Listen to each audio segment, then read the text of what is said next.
Feeling like a shark in a shrimp tank. Big fish, small pond in the shrimp tank. Hey everybody, welcome to another amazing episode down here in the Boca Raton Shrimp Tank. I'm your host today, Jason Hill, with my co-host, Dr. Kevin Cox. He's the director at the FAU Adams Center for Entrepreneurship. If you missed last week's episode, it was pretty unique. We had Ellie Bale from Ellie Bale Jewelry on the show with Shay Robotham. They were asking a lot of questions about social media. It's pretty interesting to see all these guests interact on the show. We've now had over 100 episodes at the Shrimp Tank, all local entrepreneurs. They've been telling us their do's and don'ts of running a successful business down here in South Florida and what they're doing, during all the issues with coronavirus and how they're really helping each other and kind of turning the corner on different, ideas on what to do. And again, I keep wearing this shirt, support your small business owners. Right now it is so important, to support them.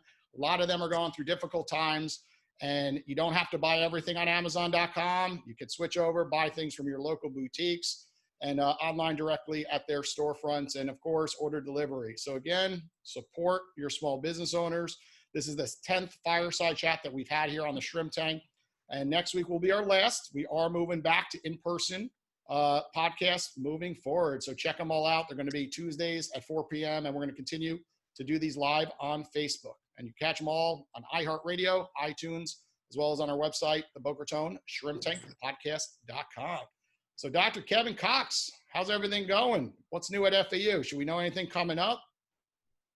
Well, as usual, there's a lot of different stuff going on, but at the same time, it's also summer, so we do have a bit of a lull in terms of activity over at the old Adams Center for Entrepreneurship, but we've got big plans. We are just opening registration for our entrepreneurship boot camp for the fall semester, and that'll start the last week in September, so that's very exciting. And for the first time ever, we're going to offer that same boot camp at our sister campus up in Jupiter. So that's going to be very exciting. More details to come. Other than that, traditional classes, my entrepreneurship class is testing a new online platform where they're competing with their videos and posting ideas and pitches virtually and then trying to get fans to support them. And I'm going to give away some money to somebody, I guess I'm on the hook for. I don't know exactly how that happened, but we're in beta test this new platform. That should be interesting. And usually I talk about all the things going on over at Tech Runway, right? And promote those flurries of activity, but I'll leave that for the man himself because we have Rhys Williams joining us today. So the Tech Runway is always busy. I'll let him fill that in, but we do have an impending I-Corps program, which I should encourage anybody who meets the criteria for that program to apply. We're looking for some deep tech, hopefully coming out of FAU that, might be commercializable. And the I-Corps program is an excellent opportunity to get a little funds, get some cash and experiment and figure out whether or not your technology, your innovation is indeed commercializable, or maybe, it's just an invention that lives in a lab. We'll see.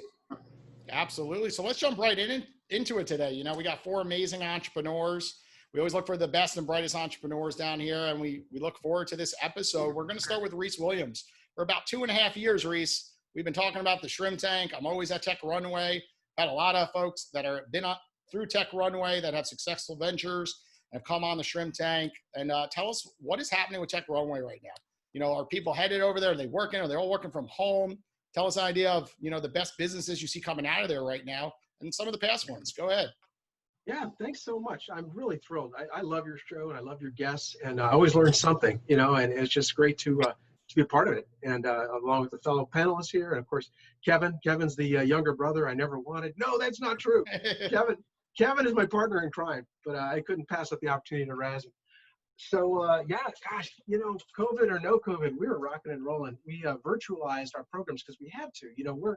We open up applications for the venture class every year in mid-January, but we take our sweet time keeping it open, selecting companies in April, make the announcement in May, and then we work like crazy to get ready for the year-long class, which kicks off in July. So we haven't skipped a beat. We just had to virtualize, but everyone who's watching this knows that there's some benefits to that, right? You get structure, you can be more efficient in many ways. And, mentors would sometimes use the excuse, a small fraction of them, I'm not doing the drive, I can't make it. Everyone shows up now, and that's really cool. So new in the current class, we've got, we expanded it to 25 companies. We started, 5 years ago with 4 companies for a 6-month program. Now we're up to 25 for a year-long program. They get free working space, mentoring, instruction from our primary instructor here, Professor Cox, marketing assistants. We help them interface with interns, both on the graphic design part and on the business plan side. Again, thanks to Professor Cox and Roland Kidwell.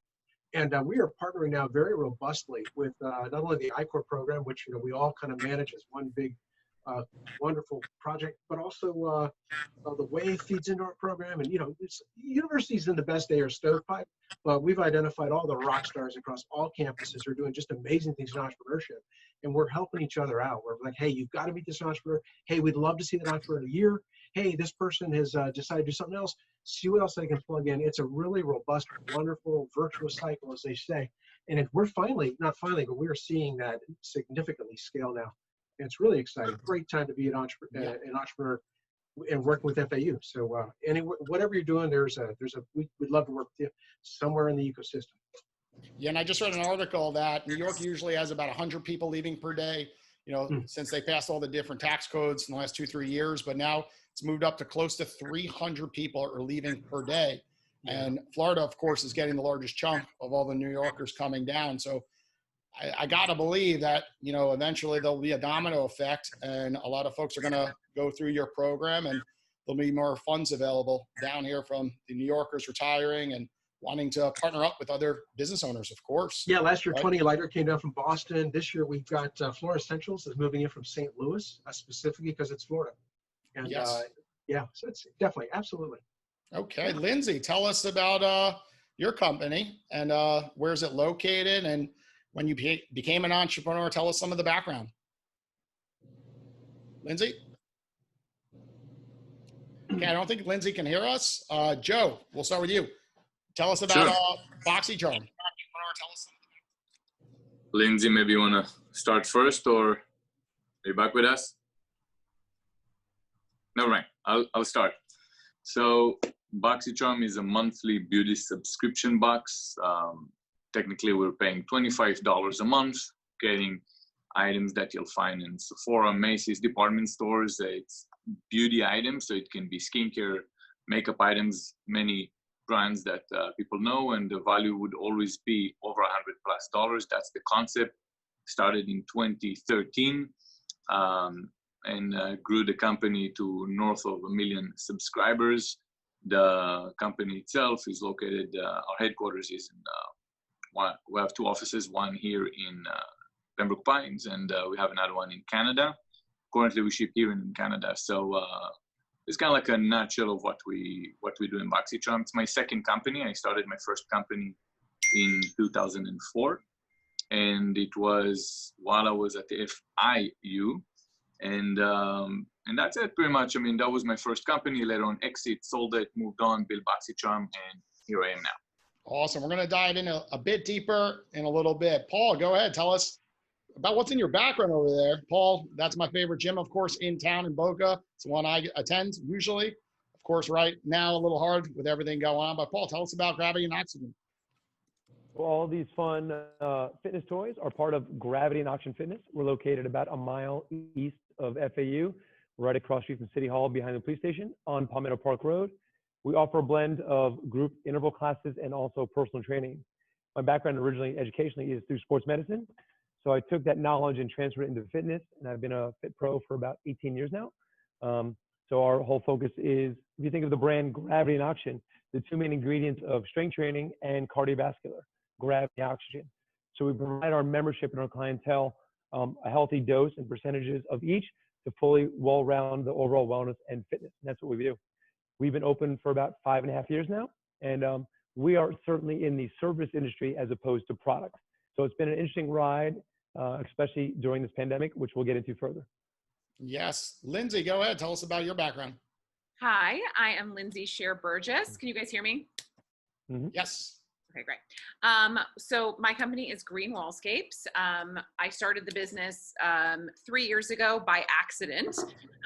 We found a piece of moss art, like you can see behind me, on Pinterest, and we decided that we wanted to make one for ourselves. And then it turned into someone asking, and then another person asking, and then we started getting calls from companies all over the US and people all over the US. And now we have done projects in over 30 states, Canada, with everyone from, very large corporations, Starbucks. We did a project for Walmart's corporate offices, some major sports brands, Stella Artois, down to, we do a lot of mom and pop shops, yoga studios, salons, that kind of thing. And we've been really, really happy because this application works both in residential and in commercial applications. So we've actually developed a residential line in the last couple of months and had to pivot quite significantly, very, very quickly to meet, the new needs of the market for this very specific niche product. So, and now we're just busier than we've ever been. I can't keep up with the amount of inquiries that are coming in. So it's awesome. It's a great problem to have. Yeah, we're noticing that everyone has a to-do list, and they finally have time to get down that to-do list. And a lot of people are willing to have people, on your end to come over to their home and redesign things. They've always wanted to do stuff. I know pools are extremely busy right now. Anything outdoors, kitchens, busy, busy, busy. Kevin, what are your thoughts about this audience today? I'm gonna let you kick off. Why don't you jump in and ask one of these guests a question? Sure. It's a fantastic panel, and we've got a very kind of diverse group of entrepreneurs. So I guess I'll start with Joe. I'm interested in how things are going for him. It seems like a natural sort of naturally good gift for the current scenario. So I wonder, how is business going since the pandemic, and tell us a little bit more about the model and why you built this company. So thank you. I'll start with the model and how I built the company, and then touching current events. I started a business that was my second company. My first company was completely different. It was a business to business, and it calls Merchandise Liquidators. I started the company while going actually to the Brard Community College before I joined the FIU. And it was really just to pay out the out-of-state tuition, international student fees, couple $100, launching my first company, and I grew the company to about 10 million in sales. And I can say that the most instrumental piece I took other than learning how to scale business was marketing, internet marketing, SEO, SEM, social media at the time with a lot of social bookmarks, understanding the algorithms and so on. When the idea for subscription box came across, the industry just started about 2 years into it. And one thing I really wanted to do was D2C, and definitely making sure that I'll be able to enjoy the marketing skills that I built. So it was a no-brainer for me to start. And it wasn't because I'm passionate about makeup or anything like that, obviously. It's because you like to build things and you have a set of skill knowing you can conquer a new infant industry that just started. The subscription box was new, the beauty industry was new. So coming in with a lot of marketing skills that were not at the time that known, you go in with no competition and you can conquer.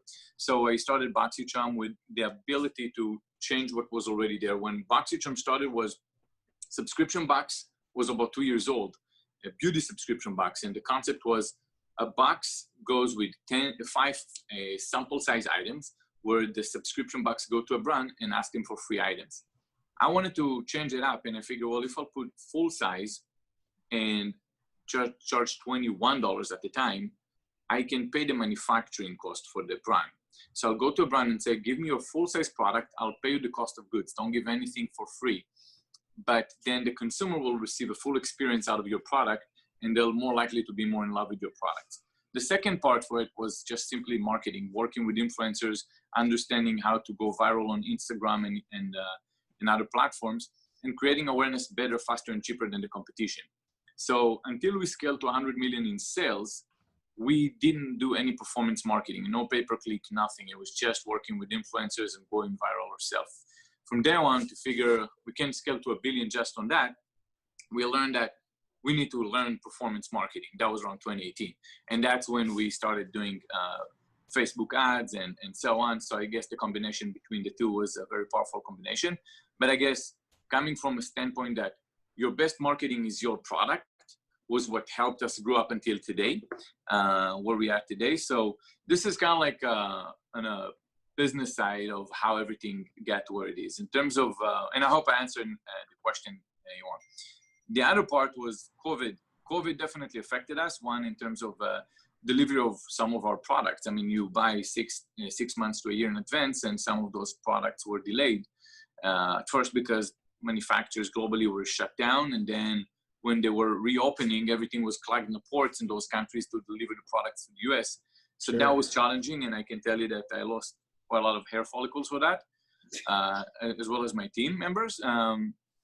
But in terms of procurement and consumer behavior, we have never seen so many purchases as much as we've seen in the recent month. It was beyond something we could observe. We had to sell out every time, single day. Every time we would break a record on every single day, and we would cut our marketing spend. We would try to make sure we can beat the demand that was out there. It was beyond what we could see. I mean, when check is coming, falling off the sky with money in people's pockets, they just bought insane. So it was good in that regard. And also, I mean, all our competitors like Sephora and so on were all closed. So where else are you gonna buy makeup that is affordable? So. Well, I do have a follow-up question, because yesterday someone sent me, because you were coming on, you had one of the Kardashians, on your feed, and with your business really skyrocketing, do you have a contract where you have no choice because you're already paying them to come on, for example? It's almost like you don't want them to go on there because more sales are going to come in. It's going to disturb your business. So kind of tell us like the background on influencer marketing, I guess, that we don't know, on our end. One thing I never stop is having influencers talking about BoxyCharm no matter what happened. I'll tell you why. Because you can't kill the relevancy. If you have influential people mentioning you and you decide today I'm going to cut it off, then you're killing your influence. And tomorrow when it's going to be a raining day, it's going to be very hard to build again the relevancy all over again. So you never cut that off. What you do cut off is your ad spend on Facebook. You have to learn how to do it without messing up the learning. But anything related. Now, also, Kylie has her own skincare line, and that product was in our box. There was no way she's not going to be mentioning our box. And we have great relationship with them and the family. It's something that I would never stop. They're great to work with, but ultimately, you never ever want to stop working with influencers if that's your core business, because you can't say, okay, today talk about me, tomorrow not. It's just not worth it. And it's also not the ability for them to want to consistently work with you. You have to supply them a revenue stream consistently, and it's so much worth it if you know how you do it. Rhys, I want to jump over to you. When you were talking earlier about, the FAU Tech Runway, I do think sometimes other people have called me up and said, oh, but that's not for me. I think there's this myth going around that it's really just for rookie entrepreneurs, right, that have a startup. But often we see companies, that had a success, they sold their company the first time, and then they go through the tech runway and then create very successful companies. So can you touch on that topic a bit and how you partner with companies like, let's say Joe decides to sell BoxyCharm, and then he decides to start a new company and he actually could go through the tech runway as an example. Go ahead. Yeah, absolutely. Well, one of the most precious resources that our region has is serial entrepreneurs. They just, the learning, the intense, the knowing how to pivot, knowing how to hire, knowing how to fire, how to form teams, how to manage, how to scale. Those are rare skills that you can only learn through blood, sweat, and tears. And so when we get word of an entrepreneur that's had a success, we will, hunt them mercilessly because we want them in the program because they play a key role in so many ways. They not only do they have a greater chance of success, in which case everybody wins, but they play a key role as a peer mentor. We have a wonderful mentor cadre. We've got 70 plus mentors that have built and sold technology businesses. So, they can engage with our entrepreneurs on a structured basis, a team mentoring basis. But there's something critically important on that peer basis. The fact that they're going to rub elbows with other very talented entrepreneurs that are just starting their journey, or maybe they're midway through their journey. But these entrepreneurs that have success, that really understand, kind of have street smart, so to speak, to kind of hit the tagline there, critically important. And they enjoy it. They enjoy giving back to serial entrepreneurs that come through our program because they best way to learn is to teach. And so frequently they're teaching the basics, and it forces them to re-examine their own assumptions, because frequently they're going in a different vertical or, embracing a different challenge on the tech side. And we tailor the program. They don't have to sit through, well, they still have to deal with Kevin, because Kevin's the man. Oh yeah, but, always. but they don't have to, they don't have to do the basic stuff. We tailor the program so that it's useful for them. And they find that they're, through our program, are able to engage in a very deep way with some of the amazing technology and researchers and really gifted interns coming out of FAU. We make that our mission, to make that painless for them and make it, we treat them like royalty. So you're right, that is a misconception, but special place for serial entrepreneurs looking to do, version 2.0 or 3.0. And, I'd add that I love having them in class. We kind of joke about forcing them to go through, but, from adding their own content to reiterating points, educational points that we're making, and then raise their hand in the back and say, oh yeah, let me tell you a story about how that happened at this venture to me. And it really just hammers home kind of the stuff we're already trying to teach. I want to ask Rhys one more question. But this time from an investor's perspective, and maybe that'll give them a chance to mention the Tech Runway Investor Network. I don't know. But from an investor's perspective, we see the markets, we see probably an impending further recession. And I get some students that say, entrepreneurship now, it's tough, economy's tough, jobs are tough. But at the same time, so people forget there were a lot of unicorns started last time there was a big recession. Companies like Slack, Airbnb, Uber, Credit Karma, Groupon, WhatsApp, Venmo, Instagram, all started between 2008 and 2009. So it's not unheard of. So there are opportunities.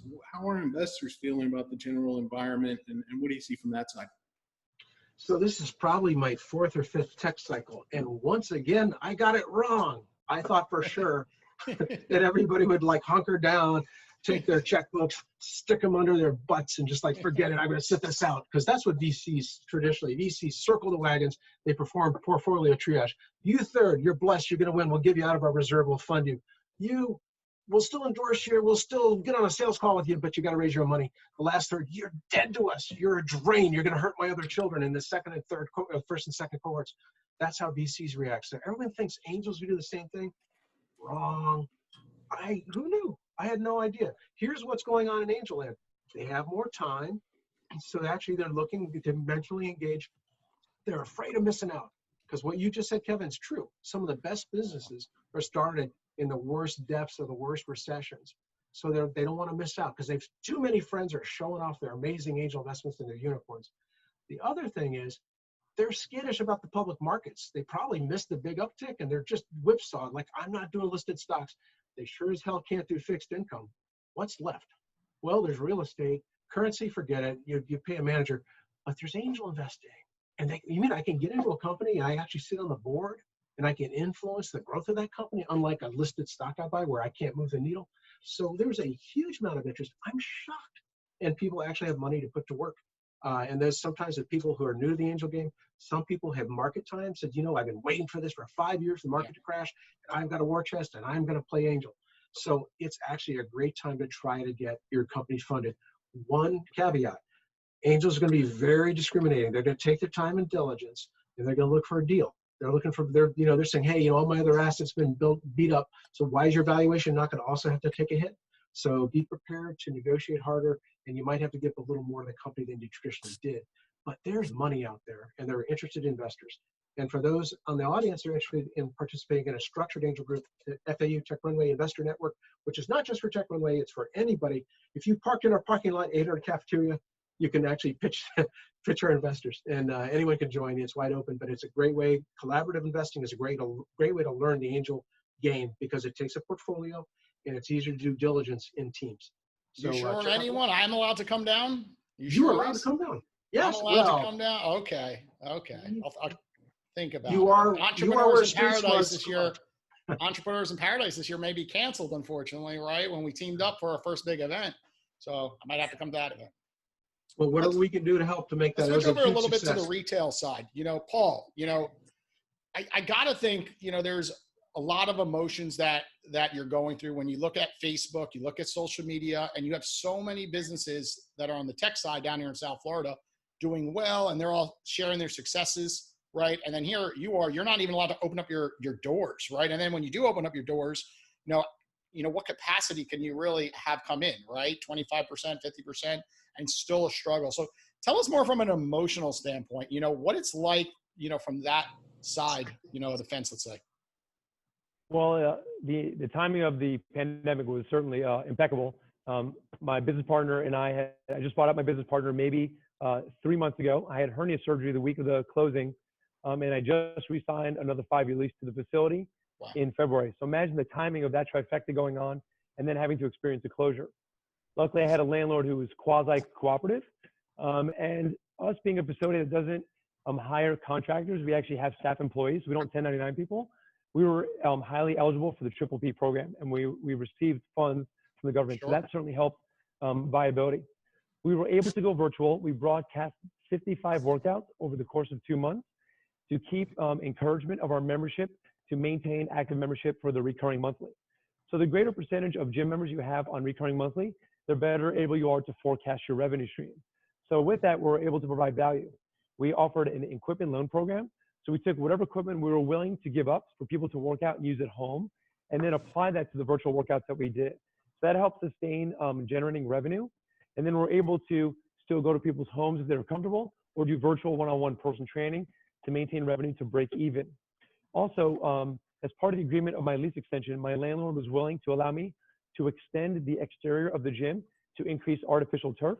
So we doubled the size of the gym from 3,000 square feet to more than 5,000 square feet.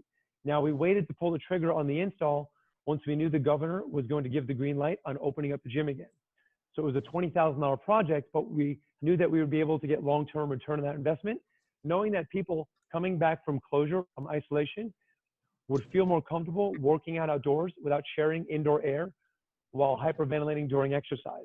So that might encourage an entire new breed of members looking to come in because their current gym wasn't doing something like that.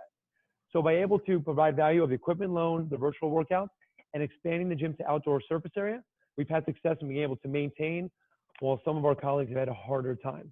So that was kind of creating our own space of relevance once we opened up our doors again. And what about sticking to more online things after this is over, right? Florida is the fitness capital of the U.S. down here, right? And you guys did some amazing things on Facebook with live streams.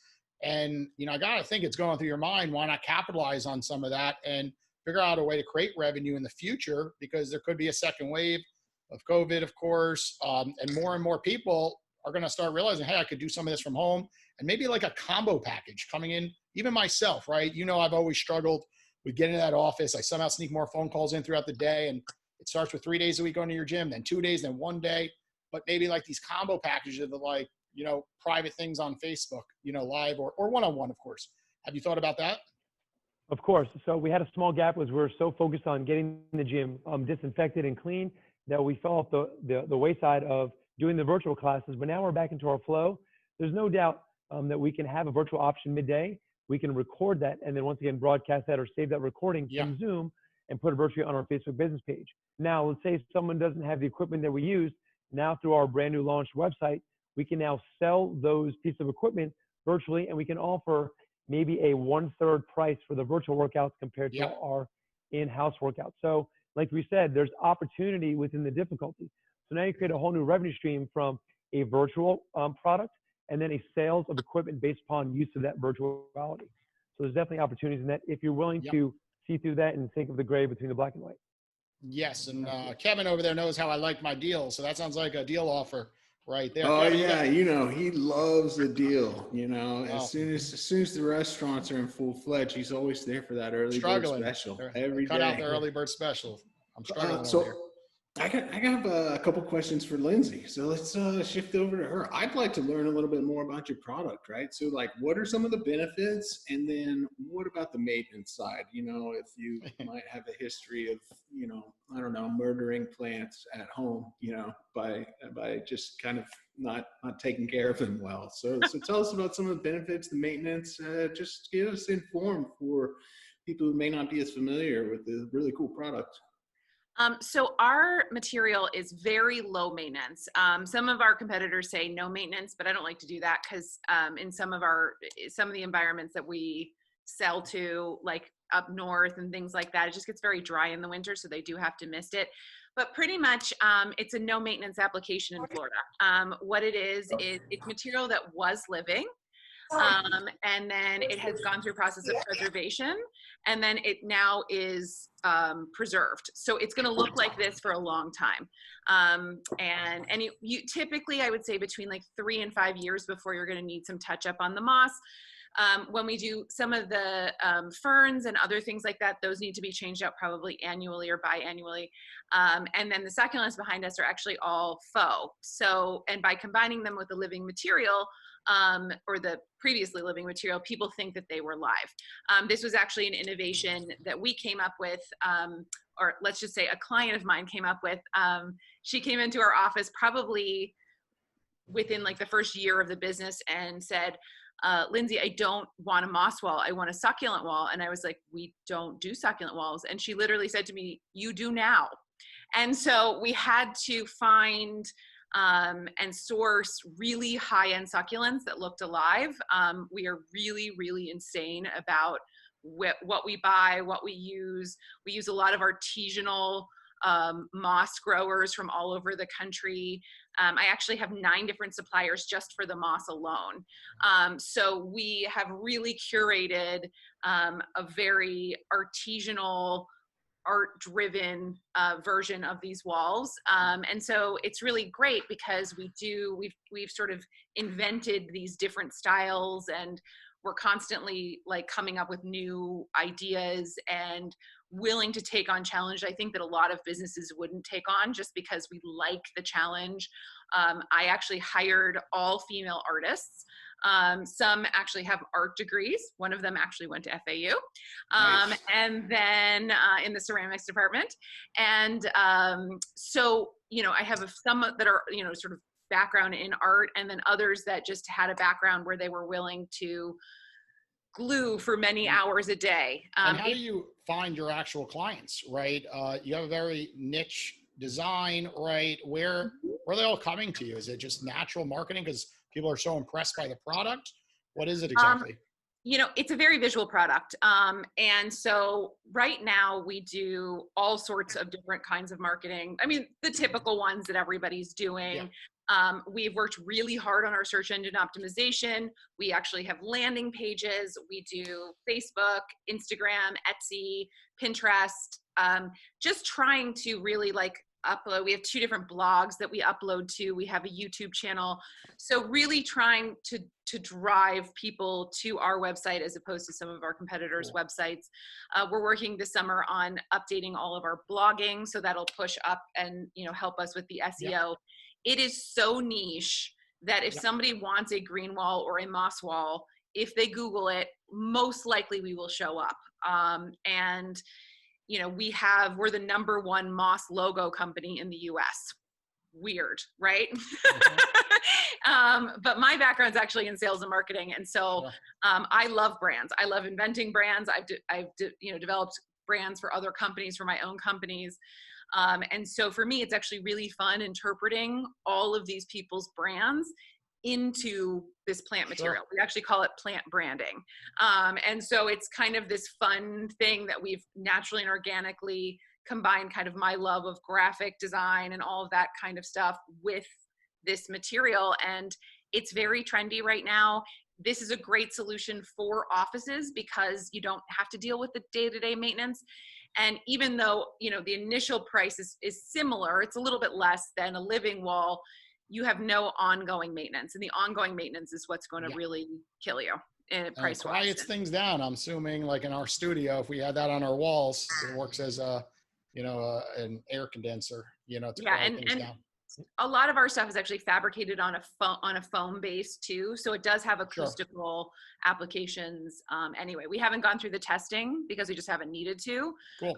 But there are companies out there that sort of use it as, kind of artistic or acoustical paneling as well for office. Okay. We're going to switch things up a little bit. Go ahead. We're going to jump into having guests ask questions. So go ahead, Paul.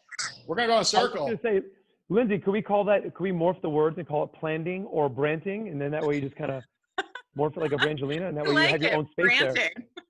Your own space. There you go. That's awesome. That's awesome.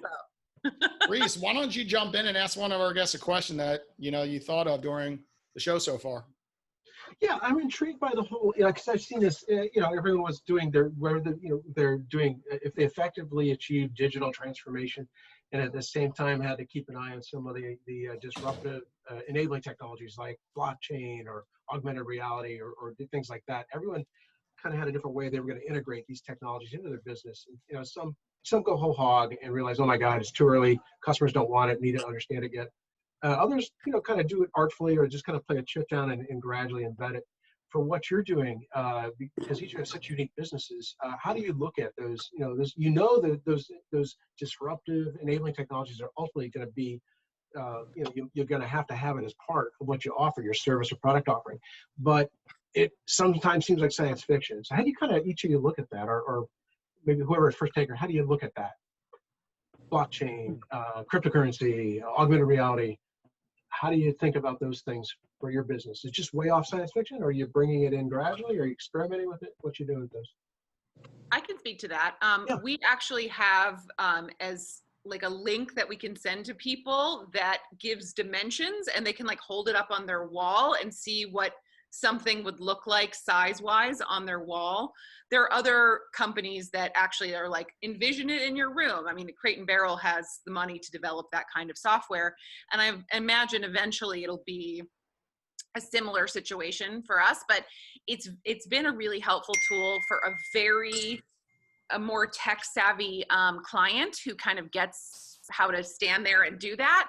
Right. But it is a little, I think it's a little bit early, I think, in our world for that, right. Beyond just sort of like, what will the dimensions kind of look like? Quick follow on, has it cost a lot of money? Has it taken a lot of time to run that experiment? No, absolutely Okay. not. Good. No. And honestly, if someone wanted to pay me in cryptocurrency, I'd probably be fine with it. I just have never had anybody. Now I'm going to get all these people who want to buy things with me. And I'm going to be like, I don't know what to do with that, but okay.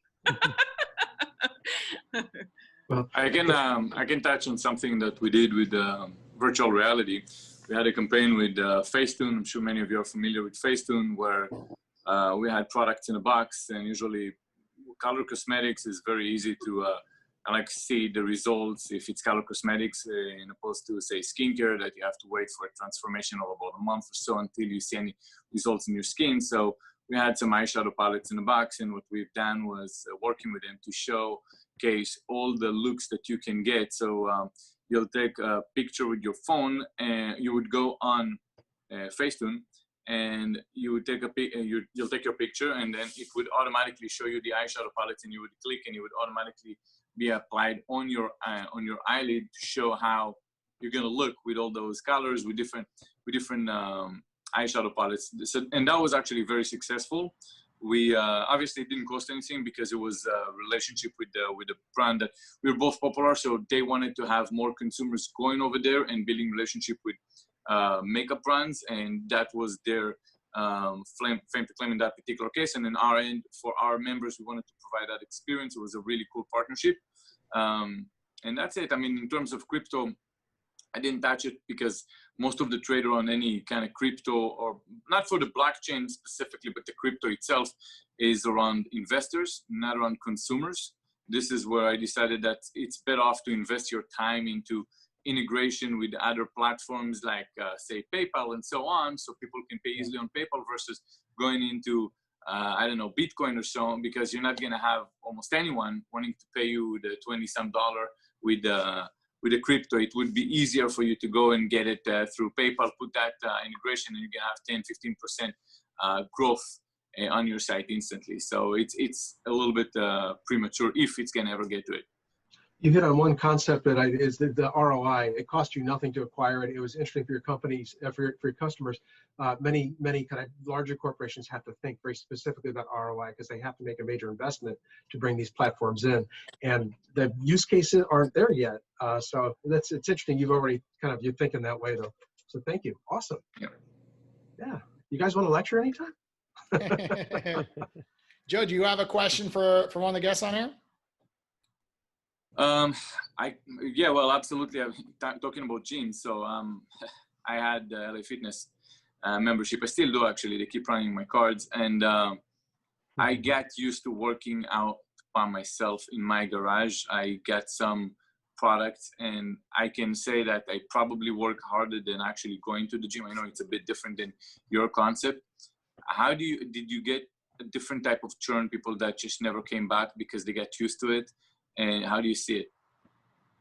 I think the lapse in retention post-pandemic was more about people's insecurities that returned to public than it was about, okay, I think I'm good on my own, I know what I'm doing. But there's no doubt that there are plenty of resources for people to truly work out at home. There's websites and where you can buy products to fit your garage and house it in moldable things and space conservation to effectively do your own workout.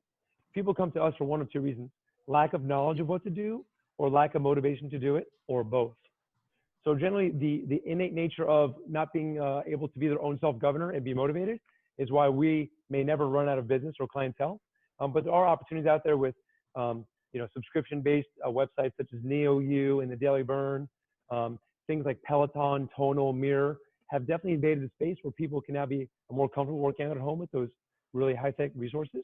But I think the human element will never be gone away when it comes to that group dynamic. We just made it more group dynamic friendly amid caution of the global virus. So good question. You work with influencers? I'm sorry. Go ahead. Ask the question. So I haven't had, there are influencers certainly here in South Florida, and certainly ones that come to vacation during winter months. That's certainly an avenue I'd be willing to investigate more to bring more attention. I've had more of colleagues, like other fitness professionals, come here and work out, as opposed to people who are just well known for working out. But it's certainly an avenue I'd love to be able to discuss with you, certainly at another time, for sure. How you met that opportunity. I have a question for Joe. Joe, my business, we have been doing business to business, and honestly, that's my happy place. Love business to business. I hate business to consumer, but we have to do it right now, so we're doing it. I shouldn't say that out loud because there's probably some of our clients that are listening to this. It's just a lot harder. The sizes are smaller. We don't do any standardized products right now, so and it's really difficult to make money with those. So I wanted to ask you, Joe, with your business to business versus business to consumer, do you think, what are what do you see the main differences are in terms of the marketing that you did for one versus the other? And two, would you use influencers, even in a business to business type situation? So I'll tell you this, because I had both of them. As much as I love both, I can tell you the marketing aspect for it, which is probably the most important part for me in growing a business. I hated B2B because when that's a B2B, no one wants to go and reveal a supplier or a service provider in their business. They'll keep it hash. So you always have to just make sure you conquer the SEO positions and all that good stuff. And it depends how competitive it is, right? So that is the first aspect. The business to consumer, the direct to consumer and business to consumer, I love it because then you have the net promoter score actually rising, because nobody cares saying, oh, look at this great box that I received. Awesome deal. And they'll just work for you and your product sells itself. That's the best marketing you have. So that's in my particular perspective, but those are two complete different businesses. I see where you're coming from, because on the liquidation business, I would make a phone call and sell a truckload, make $100,000, going home happy. That took me exactly 10 minutes. And that's it, versus having a $21 or $25 consumer that had the delivery issue and then they're causing problems for. But at the same time, it really depends how you see it. See, if you take it as a couple consumers, 10% of your business, or 50% of your business, really 50-50, but the 50% that it's direct to consumer can be very draining, and it needs a customer service team. It takes a lot of your time and effort. If you can separate yourself from that and let that run autonomously, where someone manage that and you can manage overall, that would be a lot easier for you. It's just a lot easier to promote your business with influencers when it's direct to consumer. Mm-hmm. Very, very easy. It is kind of like walk in a park. It's very challenging when you're doing this business to business. Now that is a lot higher to acquire. It's easier to maintain them later and it's worth every transaction, but it's just a lot higher. I'm a big fan right now of a D2C, because if you say, well, Can I scale this business to a couple hundred millions and then you just have to build the infrastructure of your business. And I think there was a point that was made before. How do you scale your business? How do you tier your organization so you can actually focus on big thinking versus regular small transactional day-to-day activations that stop you from thinking bigger. So if you can detach yourself from that and let that fly and kill it on the marketing, make no mistake, that might take over the entire B2B, and then you're going to eliminate the B2B because you can make a full profit of every product you sell. Right. Yeah. And I mean, I think that moss is a little different than makeup. Yeah, I wouldn't argue. I'm sure it is. Yeah, a little. But I do think it's interesting, that point, in terms of, but it could be just like what I like versus what you like. Correct. Yeah. Cool. When's the right time to hire an influencer in your belief, Joe? You know, often we hear people get to 5 million, 10 million. When does it make sense? You know, when does it not make sense? Like, you've hired someone and it's been a horrible return, right? Someone puts all their eggs in one basket, hire someone, they hit 5 million of revenue, they hire someone, it's so expensive. And they're like, what did I do? Right? Kind of give us more background on that. Sure. Start with the macro influencers, the one you send them a product for free and they'll talk about you. And then start scaling up, work from that direction, learn who to work with, and kind of like plant a lot of seeds with relationship. Work with them directly. Don't do it through an agency. Don't ever do it through an agency, no matter how many of them are coming in your door. Put them in your spam folder. Make sure that none of your employees ever think of doing that. If they do it, that's against your, just chop off those heads. Do not work with an agency, because that would give you the worst relationship and the worst outcome. You build a relationship with the influencers. You start by giving free products, because the budget can be very expensive if you actually go to mid-tier influencers that bill you for it. You start sending those products. You go to Facebook forums that speak about your product if they're out there, and then you engage with them and you send the admins products. Those are going to be very engaged people, and you create awareness in a very cheap way. Depends what product you have. If you have Rolex watches, do not do it. I mean, that's just a different story. But I mean, all relative, right? If it's kind of like mine, $20 box or so on, go ahead and send a couple $100 every month to influencers or whatever you can afford. And then eventually you're going to find out who's better than the others. From that point on, you're going to have a clue how to start working with the one that actually bill you.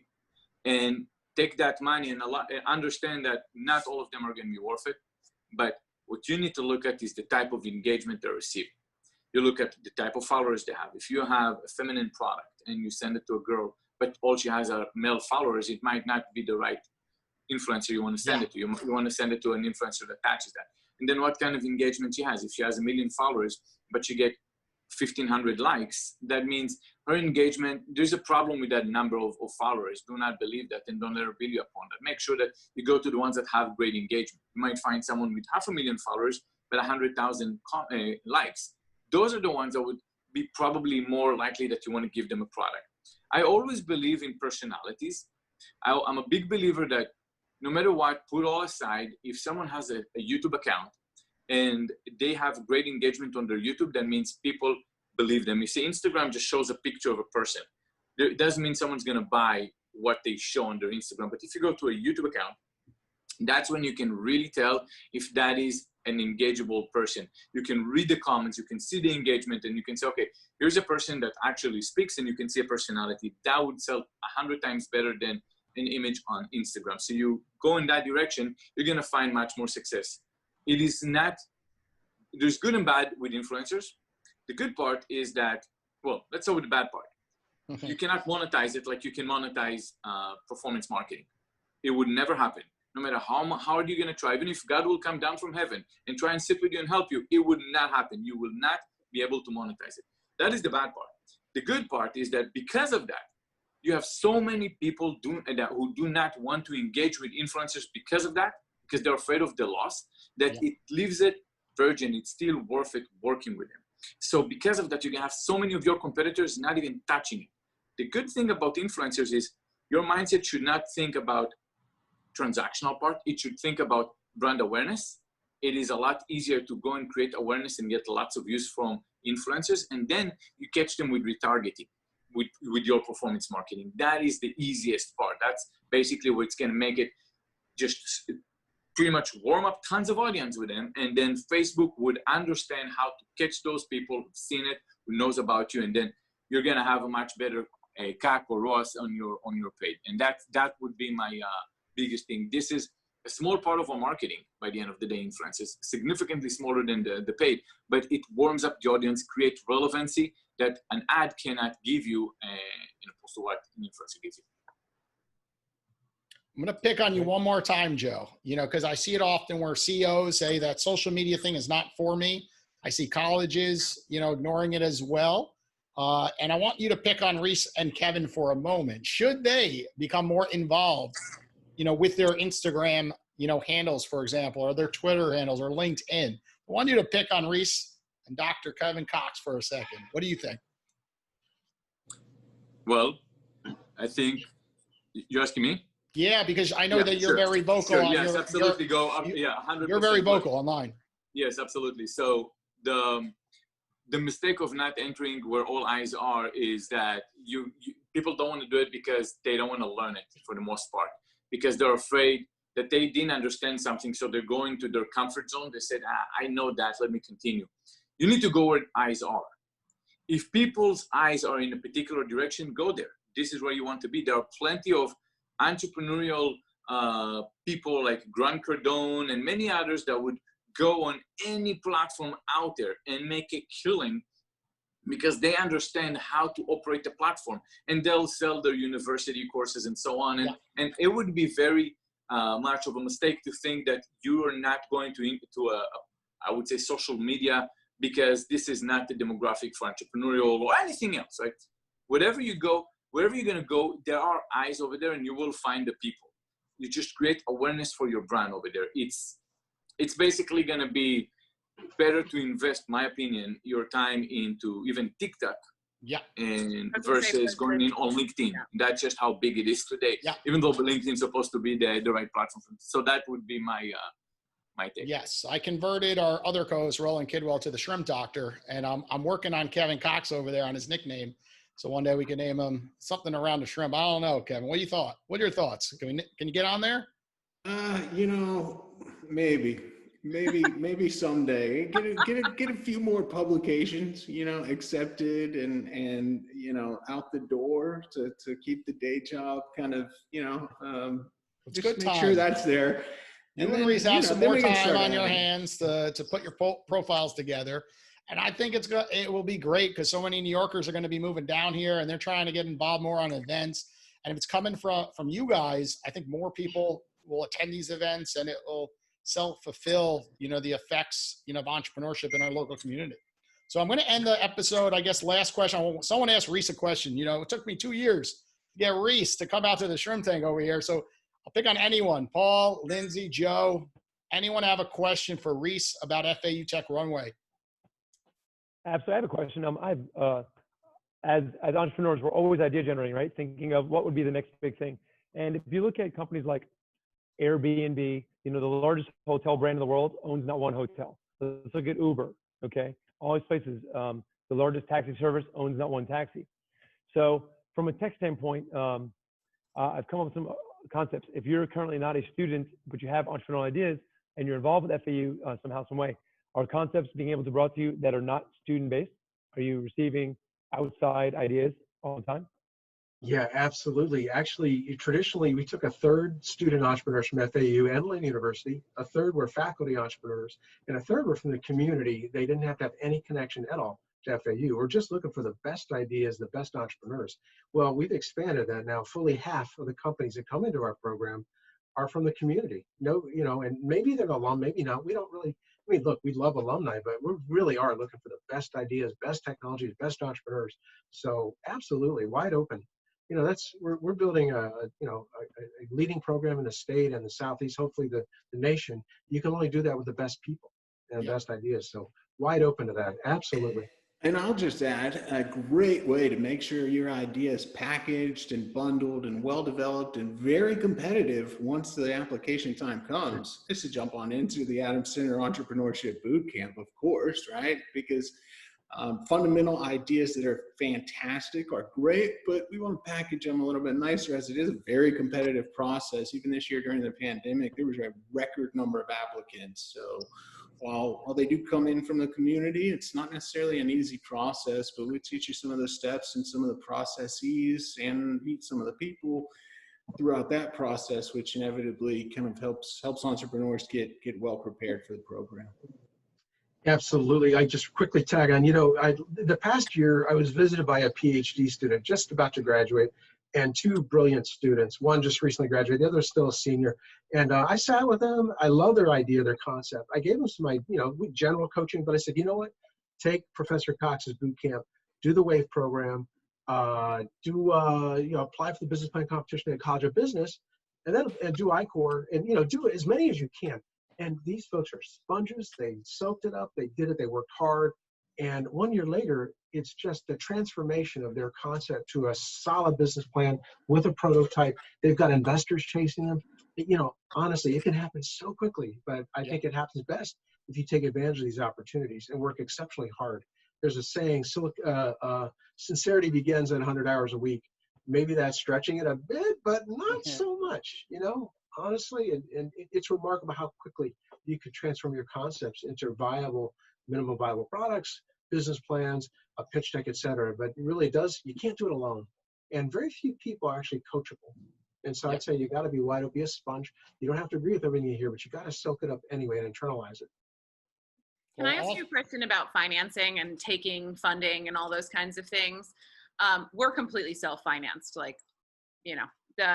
and so I wanted to sort of ask you, when is it appropriate? When is it really necessary? I mean, right now I like the autonomy of not having to answer to anyone and getting to decide, which direction I get to go in. But for me, or for anyone else who may want to take funding on in the future, what do you recommend in terms of, if you have a profitable company and it's working, when is it necessary? When is it not necessary? Is it more just from idea, to help make ideas reality? Or is it more like if you have a profitable company and you want to take it to the next level? So I'm trying to understand. Yeah, most people, the capital is a means to an end. It's to grow, and you want to grow much faster than you would grow organically. So you want external capital to kind of go in hyper growth. Other people I could take the money, I could not take the money. It'd be nice to have a little cushion, but really I want the guidance. I want some of the smartest investors and technologists on my board to help me take it to the next level. So those are kind of two primary reasons why you might want to do that. Other people might want to take some financing just to take some money off the table.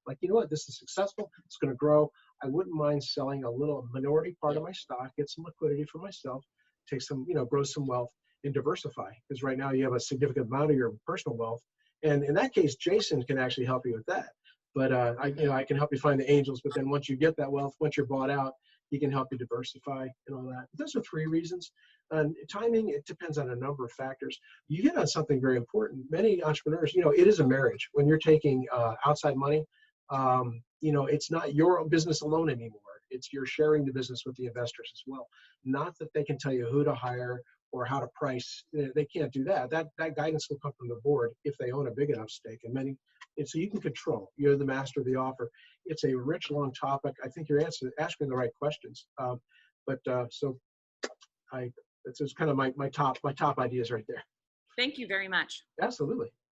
And Lindsay, join next Tuesday because we have someone that's been on a lot of boards. That's going to be, part of that next Tuesday show at 4 p.m. So feel free, jump on Facebook Live, ask him a question. It would be perfect for that. Thanks, guys, for coming on down to the Shrimp Tank, coming on the Shrimp Tank now, not coming down. For everyone listening, again, you can check out all these 100+ episodes on iTunes, iHeartRadio, and all their bios from this episode up on our website, theshrimptankpodcast.com. We'll be back again next Tuesday at 4 o'clock. And remember to support your small businesses, especially the local ones. Take care, everybody. I've been feeling like a shark in a shrimp tank. Big fish, small pond in the shrimp tank.